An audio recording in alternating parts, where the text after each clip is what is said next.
Hi there, and welcome to another episode of Conversations with Heaven on Earth.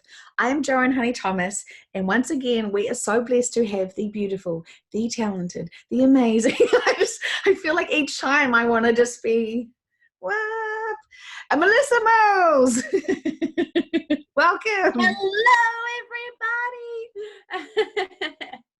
Oh, hello, my beautiful friend. Totally, you can use all the adjectives you want. That's totally fine. How are you feeling today? I'm feeling great. After a conversation with James, I still felt a bit emotional, but funnily enough, I still have a frog in my throat. So I think, oh, that's quite cute. I can have Kermit in my throat any day. That just makes me feel really special and tickled. And the message and the lessons that I learned from hearing from James was just so heart touching, warming. I just realized he was a bit more of a father figure than I realized, and I just really I really appreciated that message, Melissa. So thank you so much for him and you for your amazing interviews and your time and effort. So big pluses, big fan, super fan here. So yay. You are so lovely. Thank you so much for that. Can you see me? Oh, there we go. Yeah, thank you. That's so beautiful. I love a challenge. It was what it makes me realize is, actually when people come to see me, I don't know their loved ones at all anyway. So I don't know if there's really any difference in doing this work. So, I think it just goes to show the spirit world as we know it is so clever. They are a higher intelligence than what we are. And what I have to do as a medium is expose myself to as many experiences as I can so that I can interpret what they give me, whether it be like a visual or something that I hear or that I feel. So I do try and live my life as best as I can. And I really loved what he said towards the end about being present. And I think that's something that I don't do very well. Like I'm more conscious now since we've been doing these videos, but I know that I'll be in the room and I'll be on my phone, just scrolling through social media, and my kids are there. And, I know that they're there and I'm kind of there, but I really love what he said about being present. And that's something that I want to do a lot more. So I hope that you watching that video with James helped you or gave you that little reminder about being a little bit more present too. It certainly did. And I agree. I do waste a lot of my time. And actually, by watching these videos, I'm getting more time back in my days because I am really focusing mindfully on being present, being aware of what I am putting in my visual aura. Thanks to Louise Hay, I've put in so much time watching these videos, but I've got so much life quality back that I am just so blessed. So let's get on with today's interview because I think this is a really special one. This has been a direct request from a fan, and she really would like us to interview this woman because she's got she believes that this would be a really good fitting, appropriate conversation person to talk to. So I will say her name, and Melissa can do her magic. Well, not magic, but you know what I mean. Okay, so the person that we would like to connect with today, her name is Anne Wigmore, and I actually don't know very much about her. I trust that our fan, our super fan, has guided us in the right direction. So she is, I can say a little bit more, she is a holistic health practitioner. I'm like thinking Jen Wigmore. I'm like, is she a singer? Is she like? I think she's still alive. So I know. I'm like, is it Amy Winehouse? I was like trying to wrestle my brain as to who this person was. But what did you say her name was again? Anne Wigmore. Anne Wigmore. What a name. Okay. We're going to learn some amazing stuff today. Well, I sure do hope so. Well, let's do it. What did you say she was? She is a raw food advocate, a holistic health practitioner. We would like to know all the good questions that we ask all our beautiful spirits. for. So yeah, real deal. Wow. Let's I'll tune in to Anne and see what I get. I feel you know what? I love it. I love that we have these requests. How cute. I can only imagine who this one came from. The super cute fan. Yeah. Yeah, super, super duper fan. So let me tune in and let's get started, right? Okay, oh, I'll talk and get it over. Look at me, I'm not drinking water. But I should be, and I hope we all are drinking water, and we will find out from Anne how good we must look after our bodies. I'm sure there's probably stuff that we are actually eating that's not so good for us. So, all right. Well, I'm like, hey, like, just be nice here. She, wags her finger at me and reminds me that I probably haven't been as good as what I should be. I'm like, I know, I'm human. I slip up, and she goes,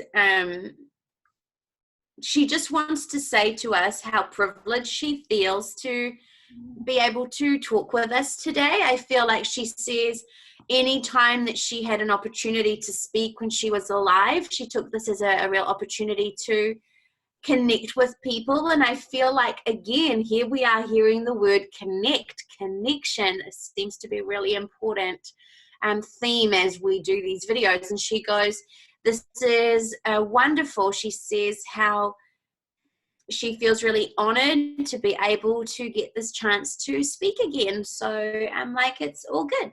You're so welcome. She's very, I feel her mind is definitely not like mine. Like, I'm super right-brained. I don't do logic very well, but I feel like her brain is very, like, I feel I have filing cabinets and all sorts of things that, in my brain where things are in certain, compartments. So her brain works very different to mine. So I will do my very best to explain her way of living and her way of explaining things. So she understands that. She says she just wishes she could speak through me, but I'm like, I'm not quite ready to do that kind of work quite just yet. So we'll work together, all right? She's got a lovely sense of humor. She's so,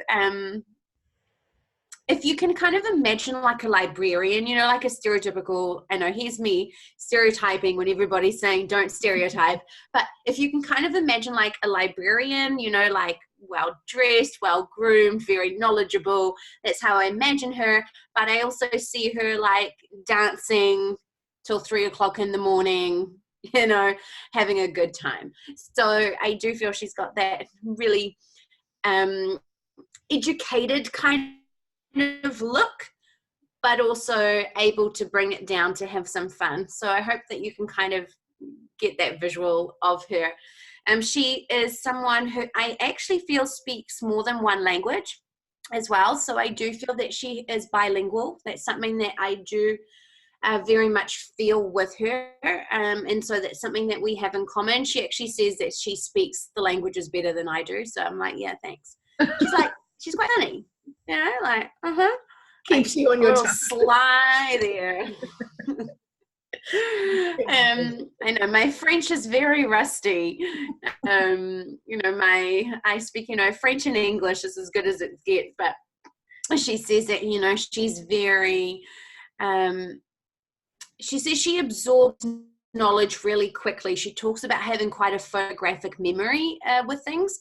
And so for her, she also says that even though she's got that photographic memory, that she also is really good at picking up things auditory. So she says learning a language for her was really easy. She talks about how writing books was really easy for her. So she says that she's got books that she's written.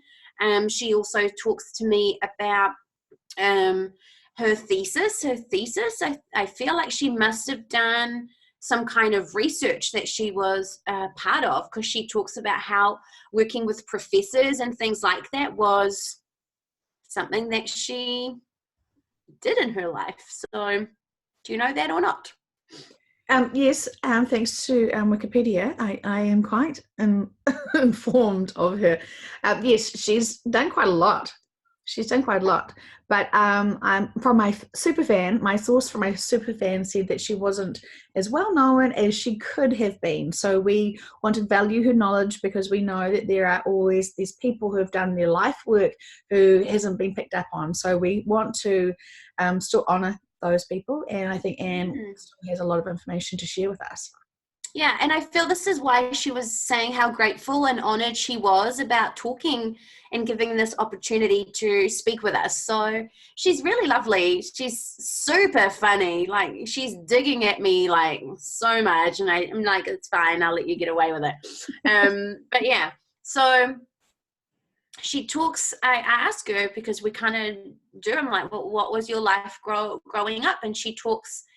She says, it was kind of like a typical, growing up. And she talks about how in her home, it was quite a reasonably good home. She talks, like growing up was, she doesn't really talk about how there was, too much different. But she talks about, to me, how she knew that within herself that she was going to bring something to the world which wasn't necessarily going to be taken, what's the word?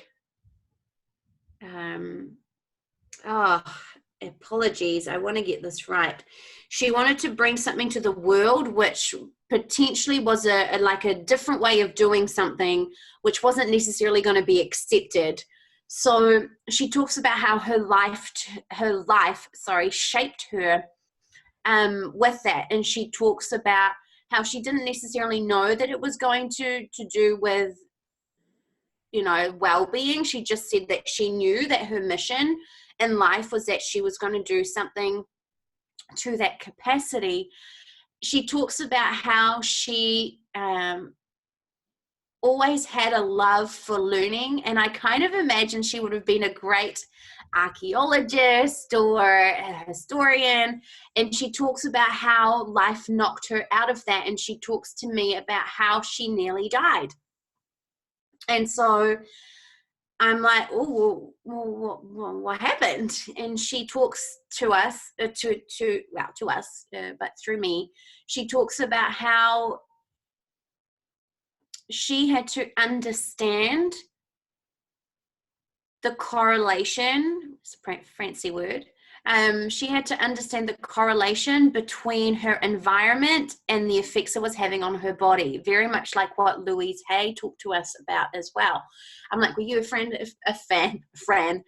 were you a fan of Louise's work? And she goes, this is something that did come into her awareness at some point in her life. So yes, she says they've had some really good conversations together. That's nice. Like, oh, that's lovely. And so she talks about how she was on death's bed, and she had to make a decision of whether or not she followed the route of what the medical profession suggested for her, or whether she stepped into her mission and do something different. And this is when she said, she kind of asked God, and she says, what is it that you want me to do? And she said, she asked for a sign, and she kept getting that going down the medical route was not the way to go. And she gives me that. I'm like, I wish I could be as privileged and that God would give me things as well. That would be nice. But anyway, I won't be full of the green-eyed monster today. But she says that God said to her that if she went down this different route, that she was going to live, and she was going to live to a great age, and that she would help save thousands of other people. And so she says it wasn't a difficult decision. She said, I had God by my side. And she decided to, even though she was on death's door, she says, I literally was told I only had a few weeks to live, or, you know, and she says, I chose to believe that God was looking after me and was going to help me do this mission. And so I get chills down like my whole body because I feel her making that decision. And I can't imagine it's something that is easy to make when everyone is saying, look, if you want to live, you have to, you know, go down this line. She says she doesn't really want to talk about badly of the medical world, but she says, you know, for her, this is something that God said to her, you know, there's another way. And so she says to me she had to be really mindful of everything from what she ate, what she drank, what she, you know, put inside of her body in terms of the supplements and everything that she used. And she talks about cleaning your body. Well, what do you mean by cleaning your body? And she talks about how the body has a natural cleaning cycle. This is not something that I personally know a hell of a lot about, so I'm just going to go with what Anne says. So she talks about how your body has a natural cleaning cycle. She says it's a 21 to 28 day cleaning cycle. So I'm like, kind of like a menstrual cycle, you know, it's kind of the same thing. And she goes, no. I'm like, okay. Shut down on that one. So funny. You know, she's such a hoot. Anyway, but I'm like, but you know, the body has a cycle as a woman, you know, like, I mean, she goes, okay, fine. So she talks about, how the body learns, it actually cleanses itself. It cleans itself. And so she says, if you can follow that 21 to 28 day cleaning cycle, she says you can actually restore your body. And so I say to her, you know what, I once read an article on Facebook, but it was like a medical article that says that every 2 years you get a new body because your organs restore itself depending on how well you've looked after them. And I'm like, is this kind of what you mean? And she goes, no, but she understands kind of where I'm going with it. And she goes, just stay with me because we want to talk about getting your body and it's like balance. She talks about how the body is actually, we need to understand that we are like plants in a way, that we require certain minerals. And we, like if she says about the soil, you know, like Steve Irwin talked about that, about the soil. So she talks about we need certain minerals, we need, you know, we need sun, we need food, we need nourishment in the water. And so she talks about how she was given this cycle of, and she talks about, I feel juicing. So I feel like she talks about how, you know, there's certain fruit and vegetable that you take a certain time of the day as well to clean your body. And then you can, she says, this is what you do for this whole period of time. You just drink these juices. And she, you know, she goes, it's in my book. I'm like, yeah, okay, that's nice. It's I think wheat germ juice. I'm not sure. I feel like she talks about how you have different ones, like depending on the time of day or something. But she talks about how, because our bodies have a cycle, even on a daily basis, how it's about following the natural flow. I can't remember who talked about that. Someone talked about that as well. Our bodies have a natural flow, and so when we're doing these juices, that we're following the natural flow of our body when it's awake, when it's starting to be dormant, when it's you know, in a rest period. And she talks about that. She talks about how it's in her book and how we can buy that if we want to. I'm sure we will. We'll find it and we'll put the name for you, Anne, so people can buy your book. And she talks about how this is an important process for anyone that has been diagnosed with a medical condition. And she says it doesn't actually matter what the condition is. She talks about how this process is really important, and she goes, if you can neutralize your body, if you can get your body back in its natural state, you can heal yourself. And she says this so strongly. She says, you can heal yourself. She goes, I have done this for thousands of people, not just for me. She says, I had to learn to do it for me first, and then I shared it with others. And she goes, it doesn't matter what the condition is. We, she says, doing this process can heal ourselves. So I'm like, well, as a normal person who doesn't have a condition, medical condition that I know of, should I be doing this cleaning process? And she goes, there's a different type of cleaning process that you can do. It's not as regimented as this one. But she talks about how actually juicing is a really important part of getting your body in terms of finding its pH balance. I didn't do biology at school, so I don't know what a pH balance is, but she talks about that. Do you know much about that, Joanne? Because so we've got like alkaline and acid. We've got alkaline and acid bases, and we want to be in the middle somewhere of our range. So yeah, I get it. And it's all on the internet, so I just love having this connection with her just to confirm that what she said's all right and get her message out there more aware. So I'm loving it. So I really I know that I understand, and even though I know the stuff, a lot of it is being consistent to applying it is a different story. That's why she's telling me off. And she talks about how it's important to put things inside of you that are alive. And we've heard this so many times with Maya Angelou talking about, what was those things? Prosthetic body parts. Was that the word? Yeah. Yes, only having transferred organs rather than artificial organs, at the supermarket when you're looking for. I think, like, what was the word? And I feel like, a few people have talked about this, how the living cells. So she talks about how it's really important to eat things that are alive. She talks about also drinking things that are alive. And she goes, a lot of people do the eating things that are alive, but they don't drink what is alive. And she goes, a lot of the water that you are drinking is actually dead.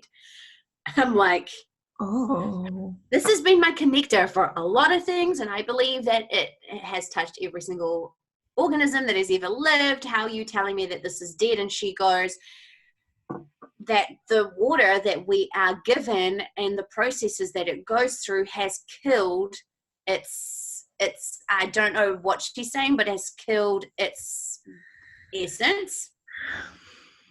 As much as I want to drink healthy water, it feels weird to drink alive water, but I want to drink the alive water. Yeah. Like, well, how do I get an alive water? And she goes, a lot of the time, the only way that you'll be able to get this alive water is to actually source it yourself. So unless that we're prepared to, dig a well in our backyard or something, she says, a lot of the time we're not going to be able to access this alive water. So I'm like, well, what can we do I'm like, I don't want to drink dead water. Like, yeah, I don't want dead water in my body. So she goes, this is why the importance of juicing is really important, because she says when we add something that is alive to our water that is potentially no longer alive, we actually give it the opportunity to like revive itself a little bit. So I hope that makes sense. She says, in this day and age, we just have to do the best that we can, but she says our water is dead. I don't know how I feel about dead water. Yeah, I'm not cool with it. I know in my town we have a big well thing that's really deep down, and it's a natural water reserve. I don't even know what it's called, and a lot of people go there and take from that, and I bet you that's alive water. So I might be sending you a little gift package this week, Melissa. From alive water. I know, but like I don't know how I feel about that, because water for me, I've always like, I'm not really a fizzy drinks kind of girl. I've always, I drink water. I put, lemon essential oil in my water, or I put, she goes, she likes that. I just said I put lemon essential oil in my water, and she goes, that's good. You're putting something that is alive in your water. I'm like, well, isn't essential oil kind of alive, or is it kind of dead? And she goes, there's still life in that, and so that's a really good thing to do. So I'm like, well, I put lime, I put tangerine, like I do wild orange, like I do all sorts of flavors. She goes, it doesn't matter which one it is. But she goes, this is another way that we can bring our water to be alive. And now I just want to advocate to everybody. I know I'm always saying, put some lemon in your water, it's going to help with your pineal gland. But now I guess it's going to help you to have alive water. Yeah. And our bodies are quite a lot of water, isn't it? So it's all cells. I'm thinking so much about what Louise Hayes told us, and also Maya Angelou. So yeah, I'm really loving this and conversation. Also, raw food as well. And so raw food is just as important as live food, as well as live water. I got that. So I feel like she is very much somebody that believes you should put something that is still not necessarily living, but is something that has life still within it. And she goes, what we need to remember is that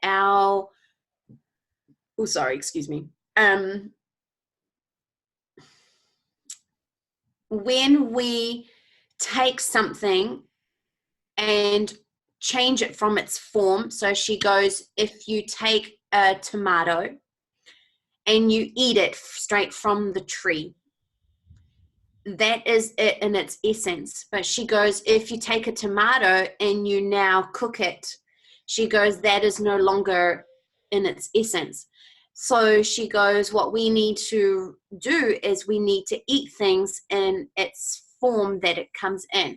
So I'm like, well, if I have a cow, and then like, do I just like eat the cow? She goes, the cow's still going to have to go through a certain process for it to be consumable, right? And I'm like, well, what about fish? Like I kind of look at sashimi as raw, right? And she goes, to some level, she goes, it says raw as you're going to kind of, get it.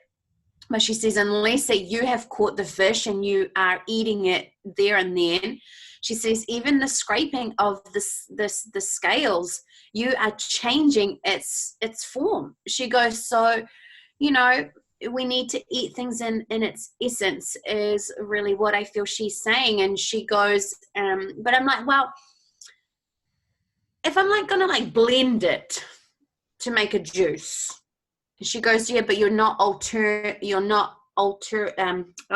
the word I'm using? You're not altering it by changing its elements in terms of, what am I trying to say, Joanne? So I'm seeing like shellfish and eating that, and that being in its whole, but I see a fish being different because you have to cook it, or even cutting it. So cutting it and eating it, I think, should be fine. But yeah. But this, I feel like when she's saying like, even the scraping of the scales actually is changing its form. So, but I'm like, well, when I put a cucumber in my blender, I'm changing I'm not eating it as a cucumber, and now it's a liquid. And she goes, but it still has not gone through a state to alter its she calls it its essence. So I don't know how else to explain that. I fully appreciate that. When she talks about tomatoes, I know this is completely off the topic-ish, but are we really should we be consuming tomatoes? I keep hearing from different people that it's actually like a toxic berry thing, like a vegetable, like just because it's red. I mean, I don't know. It's another topic. She doesn't have to talk about it. Sorry. No, she says it's fine. She goes, it depends on the individual. She says, she talks about blood types. She goes, depending on your blood type, it depends on what you can, what your body can absorb more or less of. So she does say that knowing your blood type is actually quite important.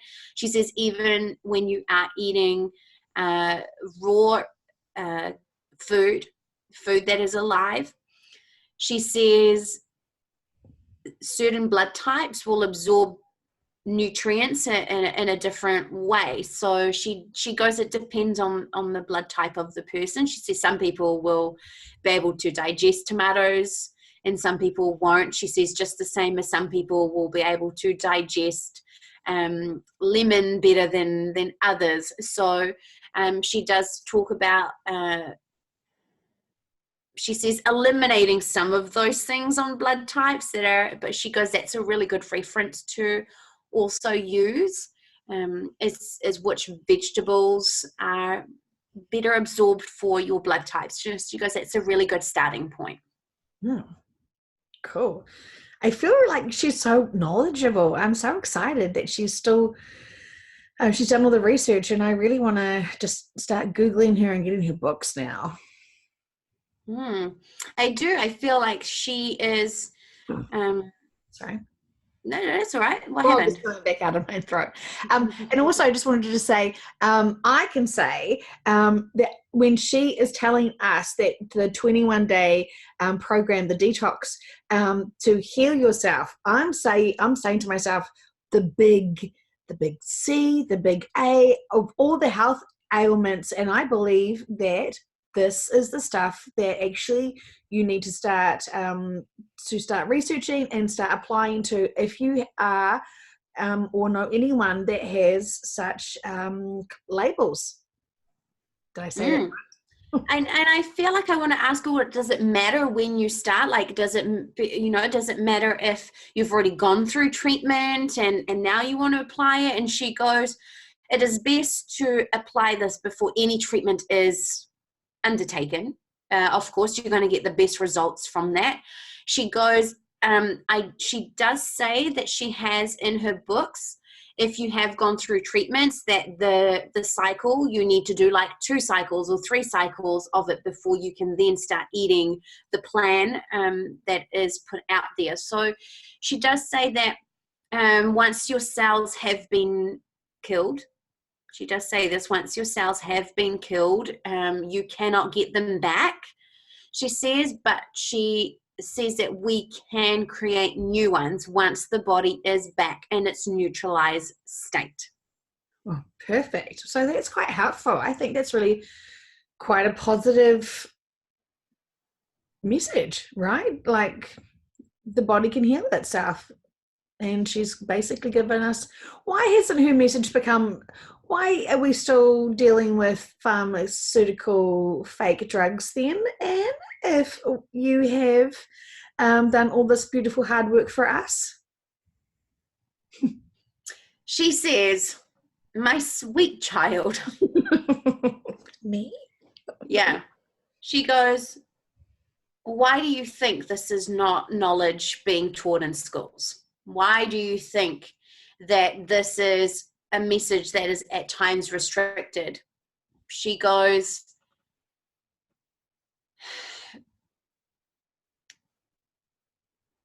there is a need for people to be ill. And until there is a revolution where everyone actually becomes aware of the power of your own body, she says this message will only be heard by those who seek a holistic approach to their life.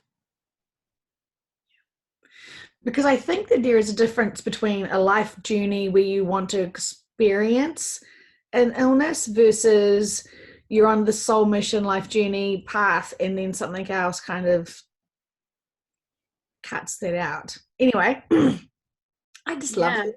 I love her, Melissa. Yeah, she's really like, I wish I'd been able to go to one of her seminars and take notes and, you know, and really understand fully what she is saying. And I feel like in some ways she treads carefully with what she shares with us as well. I feel like she encourages us to do our own research, because she says when you are ready, you will hear the message. And she talks to us about how there will always be people who contradict her work. She says, however, it doesn't add up. So she says, you know, she has dedicated her life. She says her life was saved. God saved me to create this work. And she says she's been fortunate to be able to share her work with other people who are now carrying this on. And she's really grateful and really appreciative. And she says, you know, she knows that her legacy will live on, and her along with so many practitioners who have really understood that the body can heal itself, well, she says, we will rise, we will rise, we will rise. And she says, you know, it's just a matter of time. She goes, people are becoming more conscious, people are becoming more aware, but she says they're scared. They are scared to go to nature. She goes, she doesn't understand. She goes, people are scared to go to nature. And I said, you know what, sweetheart, I totally understand it. You present somebody with something that is natural and something that is a pill, and they don't hesitate to take those pills, and but oh my goodness, they might, you know, is this going to make me blow up if I put a drop in my water? You know, like, I totally get that. I understand where you're coming from, and there are many frustrations with that. I get it. But she says that we just got to keep educating ourselves. She goes, little bits, just do what you can. You know, a little bit is better than doing nothing.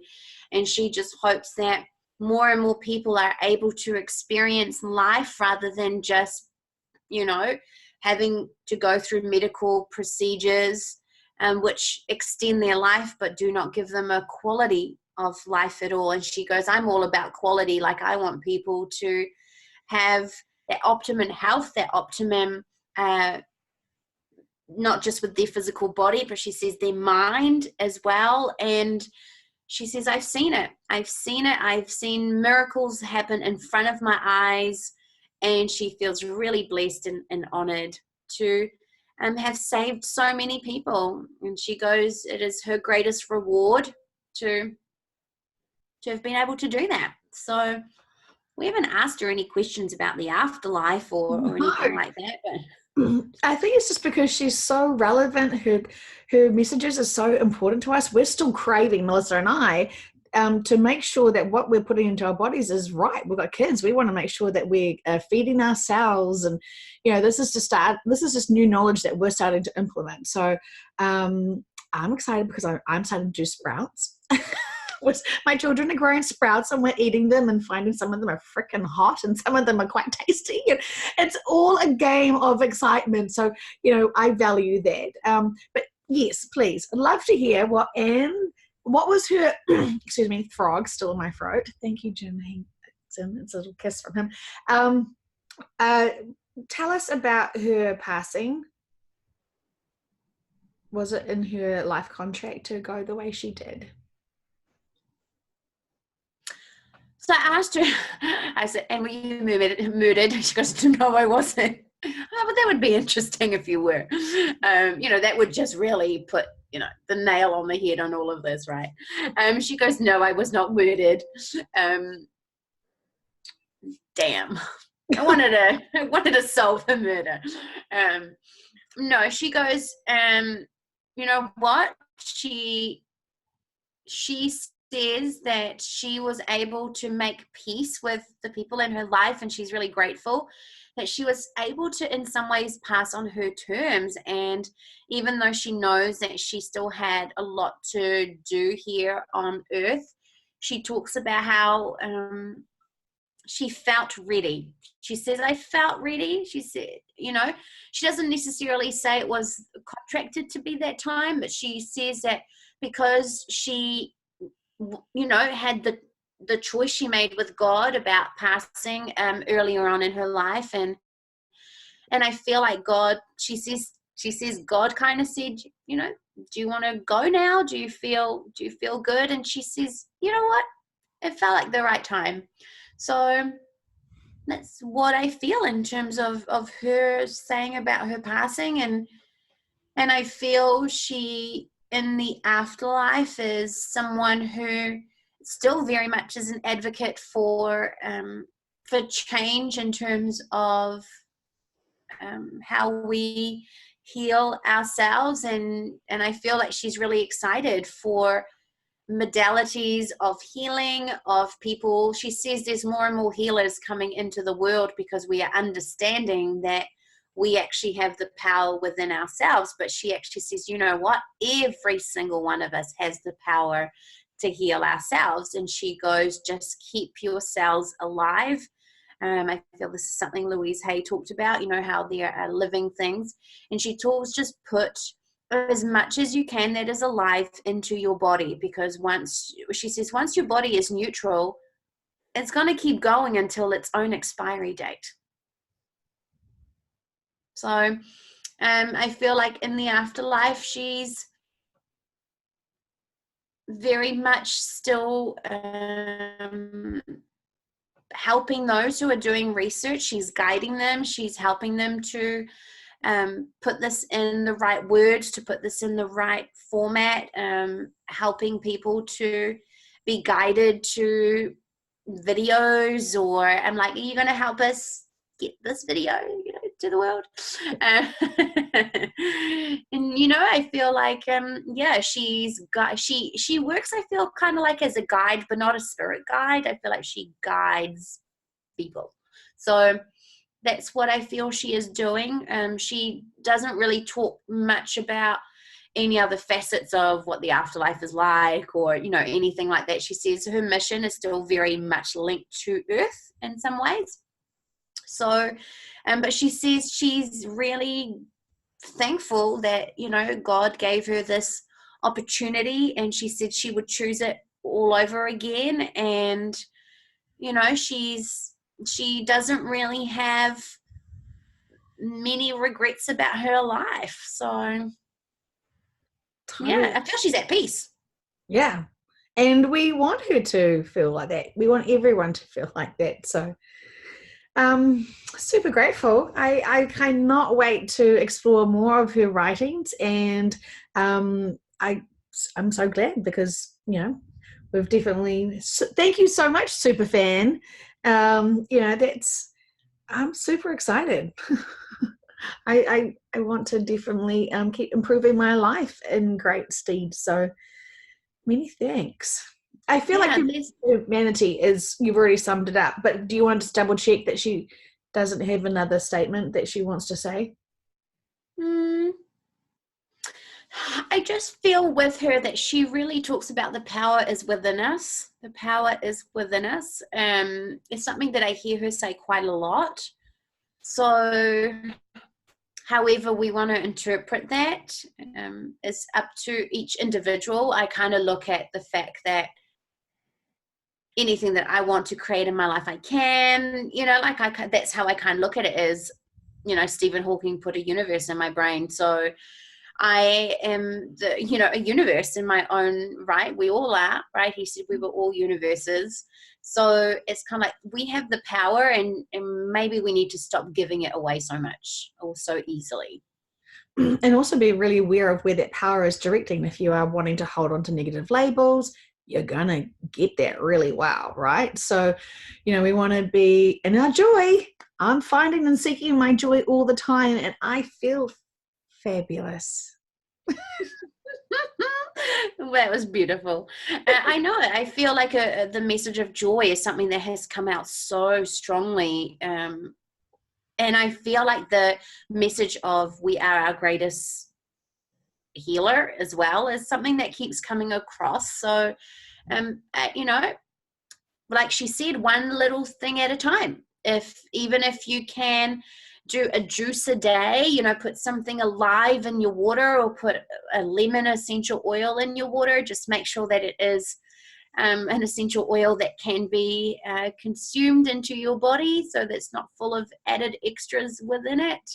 You know, she talks very much about that's something that I'm going to take very seriously now, is about making my water alive.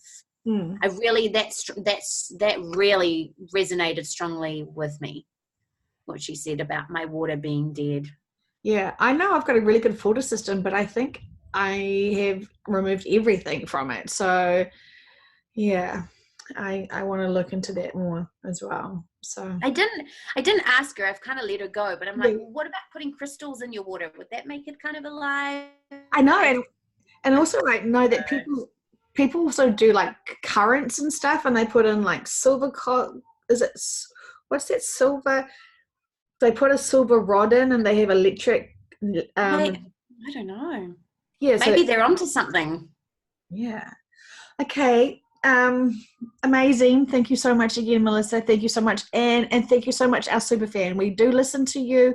We do support your curiosity as well, and you are a part of this vehicle of knowledge and wealth. So blessings. I love you all so much, and I'm so excited that we're going to find our joy.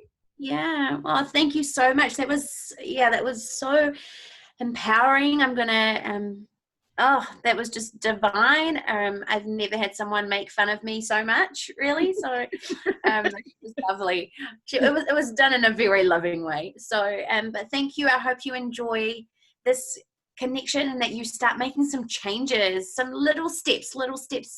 They all add up, right? So have a wonderful, wonderful empowered life. That's what we hope out of Conversations with Heaven on Earth, is even though we are getting an understanding of the afterlife, spirituality, we hope that you are empowered to live your best life, full of joy, full of love. And yeah, so thank you, everybody. Thank you, Joanne. Thank you, Superfan.